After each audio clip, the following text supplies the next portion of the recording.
स्वागत है आप सभी का। मैं हूं आप सभी के साथ राखी और आज हम बात करने वाले हैं मेंटल हेल्थ के बारे में, क्योंकि हम ये देख रहे हैं कि हमारी बदलती हुई जीवन शैली की वजह से कहीं ना कहीं हमारे मेंटल हेल्थ पे बहुत ज़्यादा असर पड़ता है। इसके बारे में बहुत ज़्यादा हमें अवेयर होना ज़रूरी है, क्योंकि हम लोग शारीरिक स्वास्थ्य के बारे में तो हमेशा ही बात करते हैं, लेकिन मानसिक स्वास्थ्य के बारे में हम कम ध्यान देते हैं। तो आज हम इसी विषय पे बात करेंगे और हमारे साथ जुड़ रहे हैं मानसिक रोग विशेषज्ञ डॉक्टर आशुतोष गुप्ता। तो सर, आपका बहुत बहुत स्वागत है आज के कार्यक्रम में। नमस्कार श्रोताओं, नमस्कार राखी जी। धन्यवाद मुझे यहाँ बुलाने के लिए। तो सर, हम लोग मेंटल हेल्थ के बारे में पहले भी बातचीत कर चुके हैं। आज हम बात करना चाहेंगे वर्क प्लेस के बारे में जी। कि अगर कहीं वर्क प्लेस में, जहाँ हम कहीं किसी ऑफिस में काम कर रहे हैं, तो वहाँ का जो एक खराब बिगड़ा हुआ माहौल है, तो वो हमारा मेंटल हेल्थ पे किस तरीके से असर डालता है? देखिए, जैसे आपने कहा कि शरीर परेशान हो सकता है, उसी तरह से दिमाग भी परेशान हो सकता है, या हम कहें मन भी परेशान हो सकता है। तो मन प्रभावित होता है, परेशान होता है। उसके कारण होते हैं, एक तो जेनेटिक होते हैं कारण जी, फिर कुछ होते हैं किस तरह के हम बने हुए हैं, हमारा स्ट्रक्चर कैसा है। स्ट्रक्चर का मतलब है कि हमारी पर्सनालिटी कैसी है, हम कैसे चीज़ों को समझते हैं, किस तरह से हम चीज़ों को लेते हैं। और फिर आखिरी में आता है एनवायरनमेंट कैसा है। एनवायरनमेंट मतलब हमारे आसपास की चीज़ें कैसी चल रही हैं, किस तरह से लोग कर रहे हैं हमारे साथ, किस तरह से व्यवहार हो रहा है, किस तरह से परेशानियाँ जीवन में जैसे समय समय पर लोगों के आते रहती है। सो जो वर्क प्लेस की बात हुई, तो हम उसमें कहेंगे कि एनवायरनमेंट का रोल, तो एनवायरनमेंट का रोल इम्पॉर्टेंट हो जाता है, क्योंकि अगर एक कंजीनियल एनवायरनमेंट होता है, अच्छा से तालमेल होता है, मज़ा आता है काम में, तो क्या होता है, प्रोडक्टिविटी भी बढ़ जाती है। बिल्कुल। तो कुछ कंपनीज हैं जहाँ पे बहुत इस चीज़ को अवेयर रखते हैं, बहुत ध्यान रखते हैं वो, कि इंसान की एक मेंटल हेल्थ बनी रहे, बढ़िया रहे। उसके लिए वो लोग काउंसलर्स भी रखते हैं, साइकेट्रिस्ट से इंटरव्यूज़ भी कराते रहते हैं टाइम टाइम पे, जिससे कि वो फोकस रहें काम पे, काम को अच्छी तरह से आउटपुट दे पाएँ।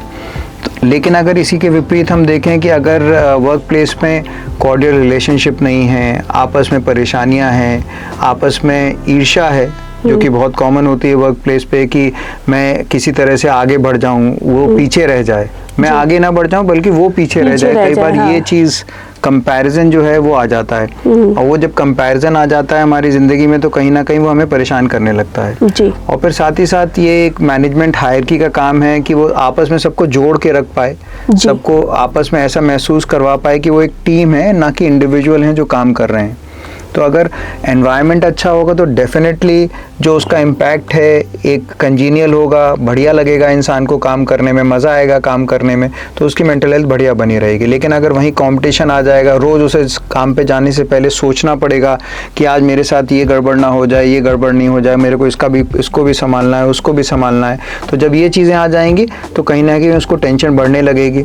और कभी कभी टेंशन अगर हम कहें ना वो कि एक लेवल के ऊपर निकल जाती है, तो कहीं ना कहीं फिर वो दिमाग के अंदर कुछ रसायनों को बदलने लगती है, कुछ न्यूरोट्रांसमीटर्स को बदलने लगती है, और फिर वो बीमारी के रूप में कभी कभी सामने आ जाती है जी।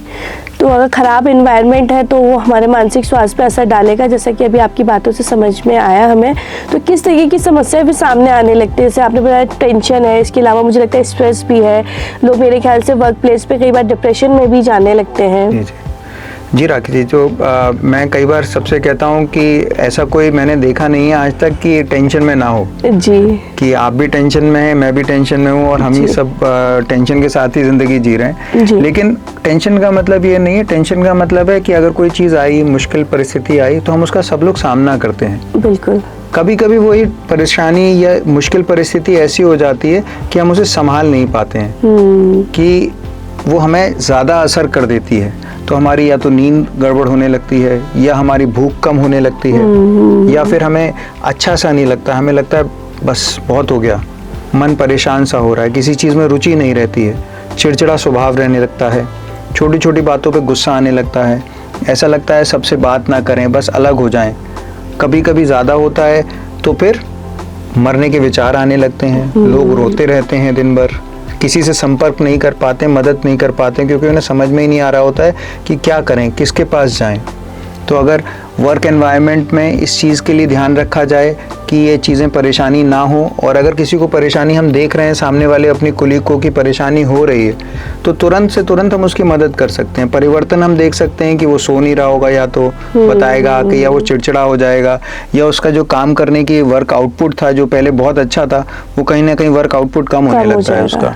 जो पहले वो 10 काम एक साथ कर लेता था, वो एक काम भी नहीं कर पाता है, फोकस नहीं कर पाता है, कंसंट्रेट नहीं कर पाता है, वो कब बात बात पे उसे रुआसा सा हो जाएगा, वो चिड़चिड़ाने लगेगा, कहेगा मैं नहीं कर पाऊंगा, यहाँ पे रह के कोई फ़ायदा नहीं है, कंपनी बेकार है, सब लोग बेकार हैं, तो उसे हर चीज़ नेगेटिव दिखने लगती है। तो अगर ऐसा कुछ हमें दिखता है, किसी व्यक्ति में दिखता है, तो हम उसकी मदद कर सकते हैं, उसको सही रास्ता दिखा सकते हैं, उससे बातचीत कर सकते हैं, और अगर ज़्यादा ज़रूरत होती है तो उसको सही परामर्श, डॉक्टरी परामर्श करा सकते हैं।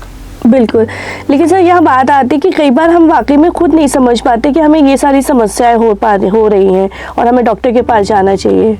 बिल्कुल सही कहा आपने राखी जी, क्योंकि मैंने कहा ना, कभी कभी वो इंसान समझ नहीं पाता है कि ये एक्चुअली बीमारी है, कि बस वो ये मान लेता है, और कभी कभी बस आरोपित कर देता है सब चीज़ों को कि इसने गलती कर दी इसलिए ऐसा हो गया, एनवायरनमेंट में ये गलती थी इसलिए ऐसा हो गया, वहाँ पे ऐसा हुआ इसलिए ऐसा हो गया। लेकिन वो ये भूल जाता है कि वो तो अलग अलग चीज़ें हैं, जो बहुत सारी चीज़ें परेशानियाँ चल रही हैं, लेकिन जिस पे असर डाल रहा है वो खुद है। और उसके असर की वजह से ही उसकी ज़िंदगी, जैसे सोना, खाना, पीना, रहना, व्यवहार, सब कुछ बदलने लगता है। तो जब वो चीज़ें बदलने लगती हैं कहीं ना कहीं किसी लेवल पे जाके, तो फिर वो परेशानी का रूप लेने लगती हैं। लेकिन वो चीज़ कभी कभी इंडिविजुअल को समझ में नहीं आती। तो यहीं पे कंपनी का रोल आता है, यहीं पे दोस्तों का रोल आता है, यहीं पे फैमिली का रोल आता है। और इस मामले में हमारा इंडिया अगर हम कहें तो बहुत अच्छा है, क्योंकि इंडिया में अभी भी फैमिली सिस्टम है, फ्रेंडशिप है, अभी भी हम लोग सोशल मीडिया से बहुत सारा जुड़ गए हैं। लेकिन वेस्ट में जैसे फैमिली सिस्टम बहुत कम है, यहाँ फैमिली सिस्टम बहुत अभी भी अच्छा है। तो इसकी वजह से लोग आज भी एकजुट हैं, तो एक दूसरे की फीलिंग शेयर करते हैं, बात करते हैं, अपनी बातें बताते हैं, और नहीं भी बताते हैं तो हमें सामने वाले के व्यवहार को तुरंत पकड़ने में टाइम नहीं लगता है, क्योंकि हम उसके साथ बहुत समय से रह रहे होते हैं। तो जब हम उस व्यवहार को देख पाते हैं, पकड़ पाते हैं, तो शायद हम उसकी सही मदद कर पाएंगे। बिल्कुल, यहाँ ज़रूरी है कि अगर फैमिली वाले या फ्रेंड्स अगर वो समझ रहे हैं कि हमारे सामने वाले के अंदर इतने सारे चेंजेस आ रहे हैं, तो उसको हमें समझाना है और एक डॉक्टर के पास ले जाके एक सही सलाह देनी है। डॉक्टर आशुतोष, अब बात आती है कि हम देख रहे हैं कि कोविड के बाद से वर्क फ्रॉम होम का कल्चर शुरू हो गया, तो उसकी वजह से कितना असर पड़ा हमारे मेंटल हेल्थ पर? बहुत ही अच्छा सवाल और इम्पोर्टेंट सवाल है राखी जी, कि वर्क फ्रॉम होम से क्या फ़र्क पड़ा। शुरू में तो सब लोगों ने एंजॉय करा, बिल्कुल, सब लोगों ने कहा मज़ा आ गया, इससे अच्छा तो कुछ हो नहीं सकता। लेकिन वो कुछ दिन तक तो मज़ा आता रहा, फिर उसके बाद उन्हें लगा अरे ये तो जेल सा बन गया, घर ही जेल बन गया। बिल्कुल, पहले लोग कहते थे कि ऑफिस में ऐसा लगता है कि फंस गए हैं, अब तो ऐसा लग रहा है घर में फंस गए हैं। बिल्कुल, क्योंकि घर में अपनी ड्यूटीज़ भी आपको करनी है, साथ ही साथ काम भी करना है। बच्चे अगर कुछ पूछ रहे हैं तो बच्चों का भी आपको जवाब देना है, अगर कोई घर का छोटा मोटा सामान लाना है, कोई चीज़ करनी है तो वो भी करनी पड़ती है। तो एक कई बार जो फोकस होता है काम से वो कम हो जाता है, कंसंट्रेशन कम हो जाता है। तो अब लोगों में जो मैं अब देख पा रहा हूँ, वो क्या चाहते हैं, वो एक बैलेंस चाहते हैं। वो ये तो नहीं चाहते हैं सब लोग, मैंने देखा है, कि वापस चले जाएं पूरी तरह से, कि 5 डेज या 6 डेज अ वीक हो जाए, लेकिन वो चाहते हैं कि कुछ दिन तो हो जाए, 3 डेज तो हो जाए एटलीस्ट। बिल्कुल। तो उससे क्या होगा कि वहाँ पे लोगों से मिल पाते हैं, कंपनी हो पाती है, कुछ बातचीत हो पाती है, कुछ चीज़ें शेयर हो जाती हैं काम के बारे में। और कई बार क्या होता है कि वीडियो कॉल्स वगैरह तो होती हैं, लेकिन फिर भी उतनी क्लैरिटी नहीं आ पाती है जो सामने बैठ के क्लैरिटी आती है काम पे। कई बार हम लोग कहते हैं वीडियो कॉल कर लेना चाहिए, टेली कंसल्टेशन जैसे फॉर एग्जांपल। तो टेली कंसल्टेशन सुनने में बहुत अच्छा लगता है, लेकिन कई बार वो उस तरह के रिजल्ट्स नहीं दे पाता है, क्योंकि सामने आमने जो बैठ के आज भी जो बातचीत हो सकती है, या हम कहें जो दिल से दिल की बातचीत हो सकती है, वो कभी भी वीडियो पे नहीं हो सकती है। तो जब वर्क प्लेस में वापस जाना चाहते हैं लोग, वहाँ पे बात करना चाहते हैं, अपनी इच्छाएं रखना चाहते हैं, अपने बारे में डिस्कस करना चाहते हैं, उस ऑफिस के एनवायरनमेंट को एंजॉय करना चाहते हैं। और फिर ऑफकोर्स जब ये चीज़ें होंगी, फिर से हम आएंगे कि अगर एंजॉय कर पाएगा इंसान, मज़े ले पाएगा काम को करने से, तो फिर से उसकी मेंटल हेल्थ अच्छी होने लगेगी। तो कहीं ना कहीं वर्क फ्रॉम होम शुरुआत तो अच्छी तरह से हुई थी, ज़रूरी था शायद उस वक्त, फिर धीरे धीरे लेकिन वो कंटिन्यू होता चला गया है कुछ ना कुछ कारणों से। लेकिन लोगों में मैंने यही देखा है कि वो चाहते हैं कि वापस थोड़ा सा जुड़ पाएं। बिल्कुल, लेकिन हम अभी भी देख रहे हैं कि अभी भी कई सारी कंपनीज़ है जो वर्क फ्रॉम होम ही करा रहे हैं, जबकि कोविड को गए हुए भी 2-2.5 साल अप्रॉक्स होने जा रहा है, लेकिन अभी भी वर्क फ्रॉम है लोगों का। तो लोग कैसे उसको मैनेज करें, अपनी मेंटल हेल्थ के साथ में, कि उनका काम भी अच्छा रहे, उनके मेंटल हेल्थ भी ठीक रहे। राइट। सो अगर फिर भी हाँ, मतलब कुछ कंपनियां, आपने बिल्कुल ठीक कहा कि आज भी वर्क फ्रॉम होम ही चाहती हैं, कुछ ना कुछ उनके लॉजिस्टिक्स और रीजंस हैं जिसकी वजह से वो ये चाह रही हैं। लेकिन अगर ऐसा है तो उसको, इंसान को क्या करना चाहिए, अपने एक कमरे को घर का अगर संभव हो तो एक ऑफिस बना लेना चाहिए। सो वो ऑफिस स्पेस है, तो जब उसका ऑफिस का टाइम है वो उस ऑफिस स्पेस में रहे और काम से मतलब रखे, फिर और कुछ काम ना करे। और फिर जब उसका फैमिली टाइम है तो फैमिली के साथ बैठे, तो उसे वो लगे कि हाँ वो काम भी कर रहा है और अब वो फैमिली के साथ है। कई बार क्या होता है, उसी एनवायरनमेंट में बैठे हुए हैं, वहीं काम कर रहे हैं, वहीं फैमिली भी है, तो उसे समझ में नहीं आ पाता, एक दिमाग है ना वो अंडरस्टैंड नहीं कर पाता है कि हम काम पे हैं कि हम घर पे हैं, तो वो दोनों चीज़ों के मज़े नहीं ले पाता है। बिल्कुल। तो हमें क्या करना है, दिमाग को एक तरह से कंपार्टमेंटलाइज कराना है कि हाँ हमने वर्क कर लिया, हमने मेहनत कर ली, अब हम एंजॉय कर सकते हैं, फैमिली के साथ एंटरटेन कर सकते हैं, मज़े कर सकते हैं।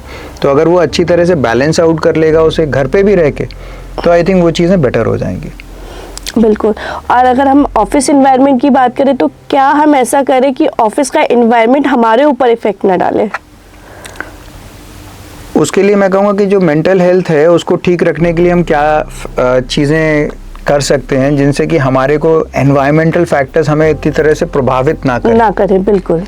तो उसके लिए सबसे ज़रूरी है एक तो नींद, जैसे मैंने कहा कि अगर नींद प्रॉपर होनी चाहिए, 6 to 8 आवर्स की स्लीप होनी ज़रूरी है।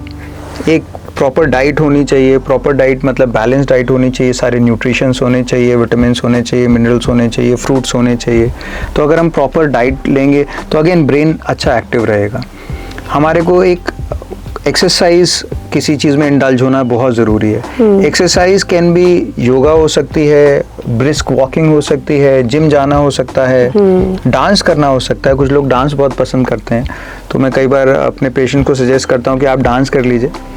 तो उससे क्या होता है कि इन सब एक्सरसाइजेस करने से हमारे अंदर कुछ ब्रेन में कुछ एंडोर्फिन्स होते हैं, न्यूरो कुछ केमिकल्स या ट्रांसमिटर्स होते हैं, वो रिलीज होते हैं, उससे फीलिंग ऑफ वेलबींग आती है। तो उस फीलिंग ऑफ वेलबींग से क्या होता है कि कोई भी टेंशन होती है, कोई भी परेशानी होती है, तो हम उसका सामना अच्छी तरह कर पाते हैं। सो अगर वो बैलेंस बहुत अच्छा होगा हमारी फिजिकल एक्सरसाइज करने का, एक्टिविटी करने का, तो वो अच्छी तरह से रिलीज होंगे, तो हम और चीज़ों का, मुश्किलों का, जैसे आपने कहा वर्क प्लेस में अगर फिर भी आ रही है, कोई प्रॉब्लम आ रही है, तो उसका सामना और अच्छी तरह से इंसान कर पाता है, उससे डरता नहीं है। प्लस इसके अलावा अपनी बातों को शेयर करना वो ज़रूरी है। फ्रेंड होना, अपने घर पे ही हो या आपका कोई और बेस्ट फ्रेंड हो जिसके साथ आप अपनी बातें रख सकें, आप अपनी परेशानी शेयर कर सकें। वो कहते हैं ना कि दुख बांटने से आधा रह जाता है, बिल्कुल बढ़ जाता है। तो अपने दुख को बताना, अपने दुख को रखना, अपने दुख को कहना किसी दोस्त के साथ, वो बहुत ज़रूरी है। जब तक वो नहीं होगा तब तक वो पाइल अप होता जाता है ना, कि इकट्ठा होता जाता है और फिर वो ज्वालामुखी की तरह कहीं ना कहीं जाके फट जाता है। और फटता है तो फिर ज्वालामुखी खराब है, तो उसी तरह से कभी भी खराबी अपने साथ हो जाती है जी। तो बातें करना बहुत ज़रूरी है। तो अगर इन चीज़ों का हम थोड़ा बहुत बैलेंस करके रखेंगे, काम का, फैमिली का, प्रेशर का बैलेंस कर ले, घूम के आएँ, वेकेशंस पे जाएँ, ज़रूर छुट्टी लें काम से, तो आई थिंक जो भी प्रेशर हो, चाहे वो वर्क रिलेटेड हो या फैमिली में चल रहा हो या कहीं पे भी चल रहा हो, तो आई थिंक वो बैलेंस आउट हो सकता है। बिल्कुल, बहुत ज़रूरी है। और आज के समय में तो मेंटल हेल्थ पे ध्यान देना सबसे ज़्यादा ज़रूरी है, और इसी ओर लोग ज़्यादा ध्यान नहीं देते हैं। तो सर, आपको क्या लगता है कि पिछले कुछ समय में जितनी अब अवेयरनेस धीरे धीरे हो रही है, तो क्या लोग वाकई में अवेयर हो रहे हैं अपनी मेंटल हेल्थ को लेके? राखी जी, मैंने जो देखा है, मैं काफ़ी टाइम से साइकेट्री प्रैक्टिस कर रहा हूँ, मैंने जो देखा है ट्रेंड बहुत बदल गया है लोगों का। लोगों के बीच में पहले जो डर था, स्टिग्मा जो हम कहते थे, हमेशा बहुत कॉमन वर्ड यूज़ करते थे कि स्टिग्मेटाइज्ड हैं लोग, आना नहीं चाहते हैं। मेरे पास पहले ऐसे भी मरीज़ आते थे कि डॉक्टर साहब यहाँ मत बुलाइए, कहीं अकेले में बुला लीजिए, अकेले में देख लीजिए, क्योंकि लोग पता नहीं क्या कहेंगे, हम आपके पास आएंगे तो क्या समझेंगे। लेकिन मैंने देखा है अब कि लोग सीधे परामर्श के लिए आने लगे। अपनी परेशानियां वो देखते हैं कि ये है, और किसी डॉक्टर से परामर्श भी नहीं लेते हैं, और खुद आ जाते हैं कि डॉक्टर साहब ये दिक्कत हो रही है मेरे को, मैं क्या करूँ, आप मेरे को सही रास्ता बताइए जी। अब वो घबराते नहीं हैं। पहले एक्चुअली क्या होता था, जो मुझे समझ में आता है कि साइकेट्री केवल एक बीमारी से ज़्यादा जुड़ी हुई थी, स्किज़ोफ्रेनिया से, जिसमें कि हम कहते हैं कि दिमाग थोड़ा सा अव्यवस्थित हो जाता है, लोग उल्टे सीधी बातें करने लगते हैं, डरने लगते हैं, भयभीत होने लगते हैं। लेकिन अब लोगों ने रियलाइज़ करा कि साइकेट्रिक केवल या मानसिक बीमारियां केवल स्किज़ोफ्रेनिया नहीं है, वो बीमारी है ज़्यादा डिप्रेशन की, ज़्यादा है घबराहट बेचैनी की, उदासी की, परेशानी की, टेंशन की, या रोज़मर्रा की जो ज़िंदगी में चल रहा है हमारे साथ परेशानियां, उनके बारे में। तो अब इंसान को जब वो समझ में आया तो वो अपने आप आता है, खुद इलाज लेता है। तो जो स्टिग्मा है मेरे ख्याल से वो पहले के टाइम से काफ़ी बेटर हो गया है। और मुझे लगता है आगे जैसे आप लोग ये प्रोग्राम्स कंडक्ट कर रहे हैं, तो इन प्रोग्राम के ज़रिए जब हम मास तक पहुंचते हैं तो वो लोग और रियलाइज़ कर पाते हैं और समझ पाते हैं कि मानसिक परेशानियां क्या हैं, और उनका हल भी अच्छी तरह समझ पाते हैं। तो वो फिर स्टिग्मेटाइज नहीं रहते हैं, खुद आते हैं और इलाज सही से ले पाते हैं। जी बिल्कुल, बहुत बहुत धन्यवाद डॉक्टर आशुतोष हमारे साथ जुड़ने के लिए और इस विषय पे इतना खुल के बातचीत करने के लिए। बस अब अंत में चाहूँगी कि हमारे दर्शकों को कोई एक मैसेज ज़रूर आप दें। मैं बस अपने श्रोताओं को यही चाहूँगा कि वो कभी भी निगलेक्ट ना करें, डरे नहीं, क्योंकि निगलेक्ट करने से परेशानी हमेशा बढ़ जाती है, चाहे वो शारीरिक परेशानी हो, चाहे वो मानसिक परेशानी हो। अगर शरीर में परेशानी है तो संपर्क करें, अगर मानसिक परेशानी है, दिमाग की परेशानी हो रही है, तो तुरंत संपर्क करना चाहिए, क्योंकि अगर सही समय पर संपर्क करा जाता है तो सही उपचार हो जाता है, जल्दी उपचार हो जाता है और व्यक्ति पूरी तरह से ठीक हो जाता है और वापस अपनी ज़िंदगी से पूरी तरह से जुड़ जाता है। ये चीज़ समझना कि इन चीज़ों का इलाज पूर्णतः संभव है, वो पूर्णतः ठीक हो जाता है। इसकी दवाएं बहुत अच्छी आ गई हैं, पहले के मुकाबले बहुत बेहतर दवा आ गई हैं, उन दवाओं के साइड इफ़ेक्ट्स मिनिमम हैं। पहले ये लोग सोचते थे कि दवा खाने का मतलब है कि बस सोते रहेंगे, वो एक भ्रांति है। मेरे हिसाब से ऐसा बिल्कुल भी नहीं होता है कि सोता रहे इंसान, बल्कि दवा खा के वो अपनी ज़िंदगी जी पाता है। और ज़्यादातर बीमारियों में दवा कुछ दिन चलाई जाती है, थोड़े दिन कंटिन्यू रहती है और उसके बाद दवाओं को धीरे धीरे कम करके बंद भी कर दिया जाता है। तो बस मैं ये समझाना चाहूँगा आप सबको कि अगर कोई परेशानी है तो बिना हिचक के अपने पास जो भी डॉक्टर हों उनसे ज़रूर परामर्श करें, और जो भी शारीरिक या मानसिक परेशानी लगे उसका हल ढूंढें और जीवन बढ़िया से जिएं, क्योंकि जीवन का मतलब है खुश रहना। तो अगर हम शारीरिक और मानसिक रूप से स्वस्थ होंगे तो हम खुश अवश्य रहेंगे। जी बहुत बहुत धन्यवाद डॉक्टर आशुतोष आपका एक बार फिर। तो इसी के साथ अब मैं लेती हूँ आप सभी से विदा। जाते जाते यही कहूँगी कि जागरूक रहिए और स्वस्थ रहिए। इसी के साथ फिर मिलूंगी आपसे ऐसे किसी नए विषय के साथ। नमस्कार।